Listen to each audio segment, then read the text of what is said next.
Personally, in my life, I know there's no one that wanted the overturn of Roe v. Wade.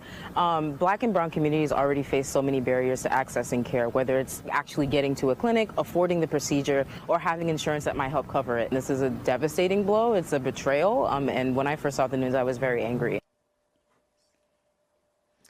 Women, especially women of color, are feeling particularly betrayed in this moment by the Supreme Court's decision.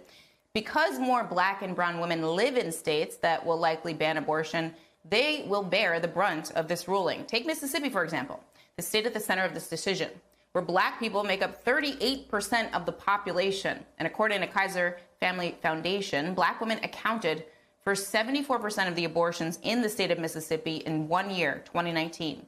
Joining me now, Kimberly Inez McGuire, Executive Director at Unite for Reproductive and Gender Equity, also Paris Hatcher, founder and director of Black Feminist Future. So Kimberly, I'll start with you. Lay out for us why the end of Roe versus Wade will have a disproportionate impact on black and brown women. What were the obstacles that black and brown women were facing even before this ruling?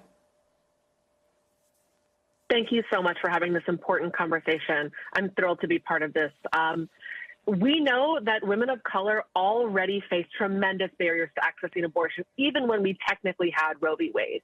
We know that as women of color, we are more likely to need abortion access.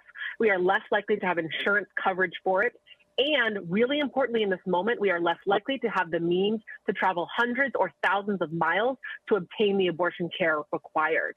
And when we then look at young people of color, including young transgender and gender expansive people, and you add in the logistics, if you're 16 and you're trying to cross state lines to get an abortion, if you are trans or non-binary and you're seeking abortion care, the logistics and forced disclosures of private information make travel a non-starter. And so we are looking at a real crisis, a public health crisis for women of color and for trans and gender expansive people of color. It's a really, really important point in Paris. When we yet again lay out how harmful this is going to be for communities of color and black and brown women specifically, on the one hand, I'm like, this is good because people are now able to identify this really important issue and say that's a problem, we should fix it.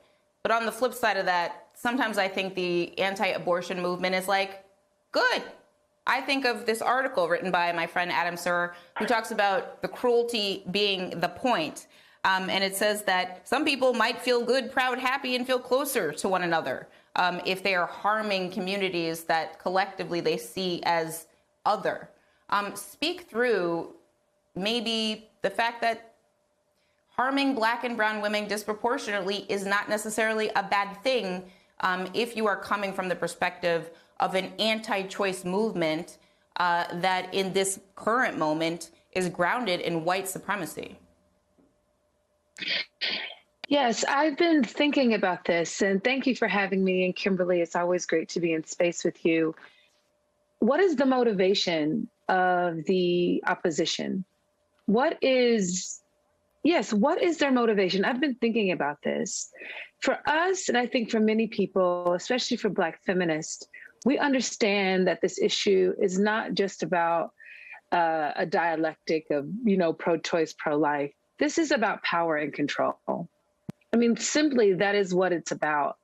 We do not see the expansion of the other resources that we know that it takes to not just survive, but thrive.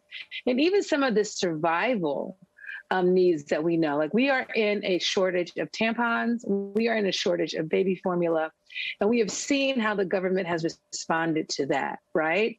Can you imagine more communities, more people being forced to have babies and there being no increased resources? We know what that is like. And if we understand that there will be more of us, right? There'll be more Black and brown people, yet less resources. We have many examples where there is a white, supremacist minority that is controlling a majority country of color. And so that is what will happen. This is a pipeline to criminalization.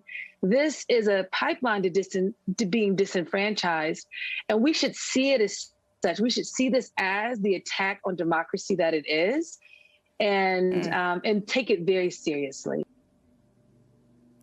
It's an important point, and Kimberly, speak to that economic piece and the long-term impacts on these entire communities when you're forcing people to give birth to children they may not be able to afford. Absolutely. I will say, as a single mother of a baby, I am tired all the time, and I chose to have my child. I cannot imagine forcing this upon someone who knows that it's not the right decision for them. We know from research that when people are forced to continue a pregnancy against their will, when they are denied abortion care, it pushes women and families and people deeper into poverty. It makes it harder for people to survive on a day-to-day basis. This is an economic attack. This is an attack, as Paris said, on our democracy, on our basic fundamental rights of self-determination. Do we get to decide if we have children? Do we get to decide if we elect our own representatives? It's all connected. In Paris, I mean, speak to the historic piece here. Black and brown women in this country, we weren't in the Constitution when they first wrote that document. As much as people want to go back to the text, I wasn't in the text. So speak to this idea that the rights that we are now losing, Black women from our founding, we didn't really have that. We didn't have those rights. This was something that was established by the Reconstruction Amendments and court rulings later on. But if the founders had their way, we wouldn't be a part of this conversation at all in terms of human rights and bodily autonomy. Exactly. And I think we have to really, that our history is important as well as what we are building. So when I think about the legacy of Black feminisms in particular, and Black feminists that have been laying this path of this work, we see mighty people. Let's think about, Shirley Chisholm. She was bold and ambitious, and I really can track her run, her incredible run for, president, to the work that was happening in Georgia with, Abrams, Stacey Abrams. We can see that the work just alone of what has happened when you give more resources for people to participate in this democratic project, it will change what representation looks like. And guess what? When we start to change what representation looks like, in fact, when that representation was never imagined in this country's founding, right, which it was already existed, right? Literally this genocidal project to create this country, where we are heading is truly a threat to the status quo. And so we must see these attacks, in particular, what this means for women, what this means for gender expansive people who we are taking up more space. We are rightfully stepping into power, into opportunities. That is a threat to the status quo. And we are being met with opposition like abortion bans because of it. Kimberly, Inez McGuire, and Paris Hatcher, thank you both for being here. It's a terrific conversation. It's really the one I wanted to have since Friday. Please stay safe. Thank you again.